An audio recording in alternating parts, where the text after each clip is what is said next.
Good evening, my fellow Americans. First, I should like to express my gratitude to the radio and television networks for the opportunities they have given me over the years to bring reports and messages to our nation.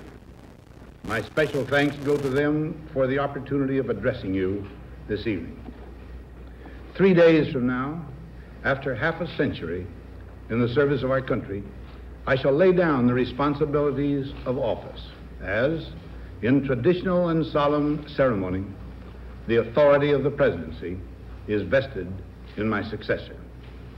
This evening, I come to you with a message of leave-taking and farewell, and to share a few final thoughts with you, my countrymen.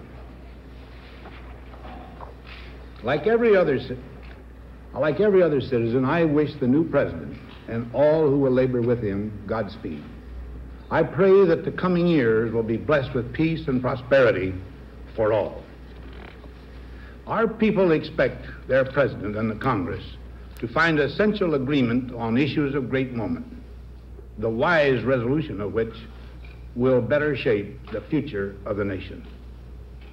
My own relations with the Congress, which began on a remote and tenuous basis when, long ago, a member of the Senate appointed me to West Point, have since ranged to the intimate during the war and immediate post-war period, and finally to the mutually interdependent during these past 8 years. In this final relationship, the Congress and the administration have, on most vital issues, cooperated well to serve the nation good rather than mere partisanship, and so have assured that the business of the nation should go forward. So my official relationship with the Congress ends in a feeling, on my part, of gratitude that we have been able to do so much together. We now stand 10 years past the midpoint of a century that has witnessed 4 major wars among great nations. 3 of these involved our own country. Despite these holocausts, America is today the strongest, the most influential, and most productive nation in the world. Understandably proud of this preeminence, we yet realize that America's leadership and prestige depend not merely upon our unmatched material progress, riches, and military strength, but on how we use our power in the interest of world peace and human betterment. Throughout America's adventure in free government, our basic purposes have been to keep the peace, to foster progress in human achievement, and to enhance liberty, dignity, and integrity among peoples and among nations. To strive for less would be unworthy of a free and religious people. Any failure traceable to arrogance or our lack of comprehension or readiness to sacrifice would inflict upon us grievous hurt, both at home and abroad. Progress toward these noble goals is persistently threatened by the conflict now engulfing the world. It commands our whole attention, absorbs our very beings. We face a hostile ideology, global in scope, atheistic in character, ruthless in purpose, and insidious in method. Unhappily, the danger it poses promises to be of indefinite duration. To meet it successfully, there is call for not so much the emotional and transitory sacrifices of crisis, but rather those which enable us to carry forward steadily, surely, and without complaint, the burdens of a prolonged and complex struggle with liberty, the stake. Only thus shall we remain, despite every provocation, on our charted course toward permanent peace and human betterment. Crises there will continue to be. In meeting them, whether foreign or domestic, great or small, there is a recurring temptation to feel that some spectacular and costly action could become the miraculous solution to all current difficulties. A huge increase in newer elements of our defenses, development of unrealistic programs to cure every ill in agriculture, a dramatic expansion in basic and applied research. These and many other possibilities, each possibly promising in itself, may be suggested as the only way to the road we wish to travel. But each proposal must be weighed in the light of a broader consideration, the need to maintain balance in and among national programs. Balance between the private and the public economy. Balance between the cost and hoped for advantages. Balance between the clearly necessary and the comfortably desirable. Balance between our essential requirements as a nation and the duties imposed by the nation upon the individual. Balance between actions of the moment and the national welfare of the future. Good judgment seeks balance in progress. Lack of it eventually finds imbalance and frustration. The record of many decades stands as proof that our people and their government have, in the main, understood these truths and have responded to them well in the face of threat and stress. But threats, new in kind or degree, constantly arise. Of these I mention two only. A vital element in keeping the peace is our military establishment. Our arms must be mighty, ready for instant action, so that no potential aggressor may be tempted to risk his own destruction. Our military organization today bears little relation to that known of any of my predecessors in peacetime, or indeed by the fighting men of World War II or Korea. Until the latest of our world conflicts, the United States had no armaments industry. American makers of plowshares could, with time and as required, make swords as well. But we can no longer risk emergency improvisation of national defense. We have been compelled to create a permanent armaments industry of vast proportions. Added to this, 3.5 million men and women are directly engaged in the defense establishment. We annually spend on military security alone more than the net income of all United States corporations.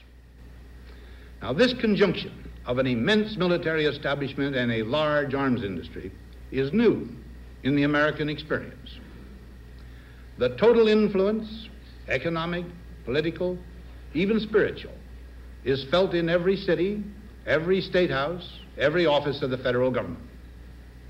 We recognize the imperative need for this development, yet we must not fail to comprehend its grave implications.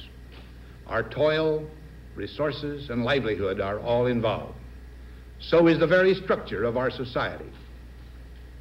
In the councils of government, we must guard against the acquisition of unwarranted influence, whether sought or unsought, by the military-industrial complex. The potential for the disastrous rise of misplaced power exists and will persist.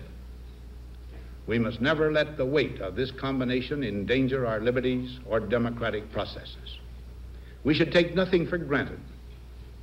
Only an alert and knowledgeable citizenry can compel the proper meshing of the huge industrial and military machinery of defense with our peaceful methods and goals, so that security and liberty may prosper together. Akin to and largely responsible for the sweeping changes in our industrial military posture has been the technological revolution during recent decades. In this revolution, research has become central. It also becomes more formalized, complex, and costly. A steadily increasing share is conducted for, by, or at the direction of the federal government. Today, the solitary inventor, tinkering in his shop, has been overshadowed by task forces of scientists in laboratories and testing fields.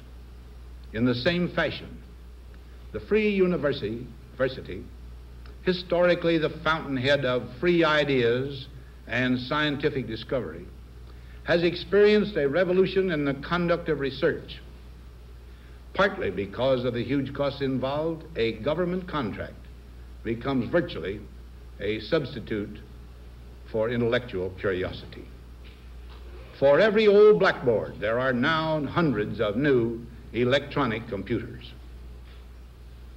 The prospect of domination of the nation's scholars by federal employment, project allocations, and the power of money is ever present and is gravely to be regarded.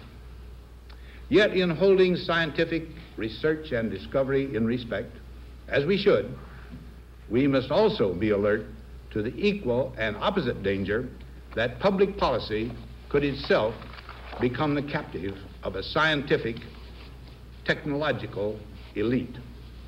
It is the task of statesmanship to mold, to balance, and to integrate these and other forces, new and old, within the principles of our democratic system, ever aiming toward the supreme goals of our free society.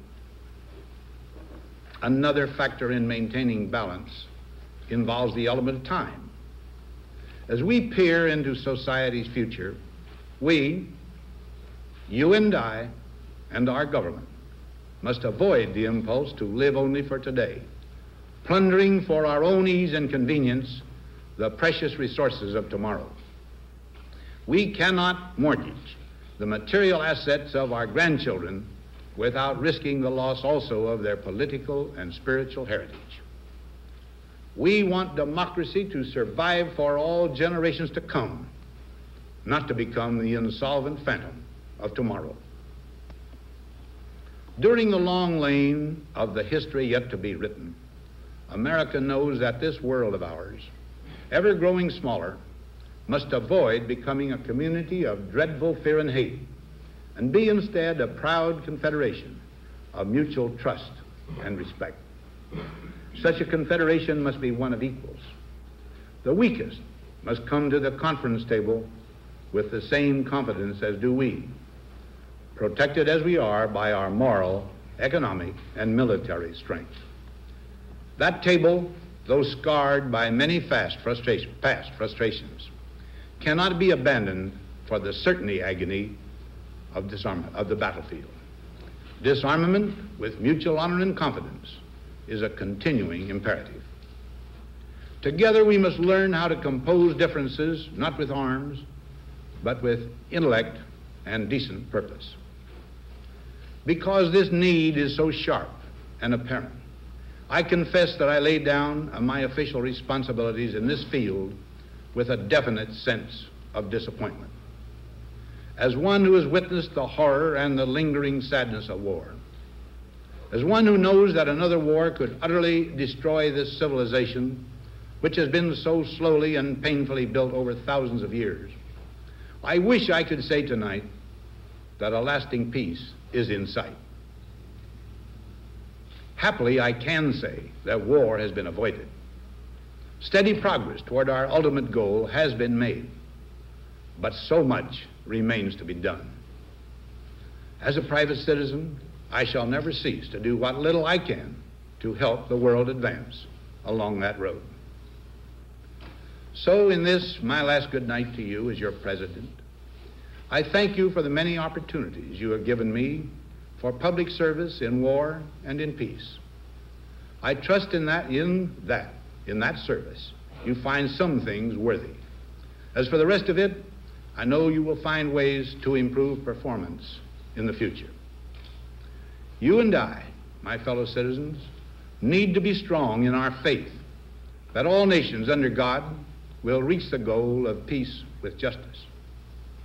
May we be ever unswerving in devotion to principle, confident but humble with power, diligent in pursuit of the nation's great goals. To all the peoples of the world, I once more give expression to America's prayerful and continuing aspiration. We pray that peoples of all faiths, all races, all nations may have their great human needs satisfied, that those now denied opportunity shall come to enjoy it to the full, that all who yearn for freedom may experience its spiritual blessings. those who have freedom will understand also its heavy responsibility. That all who are insensitive to the needs of others will learn charity, and that the scourges of poverty, disease, and ignorance will be made disappear from the earth. And that in the goodness of time, all peoples will come to live together in a peace guaranteed by the binding force of mutual respect and love. Now, on Friday noon, I am to become a private citizen. I am proud to do so. I look forward to it. Thank you, and good night.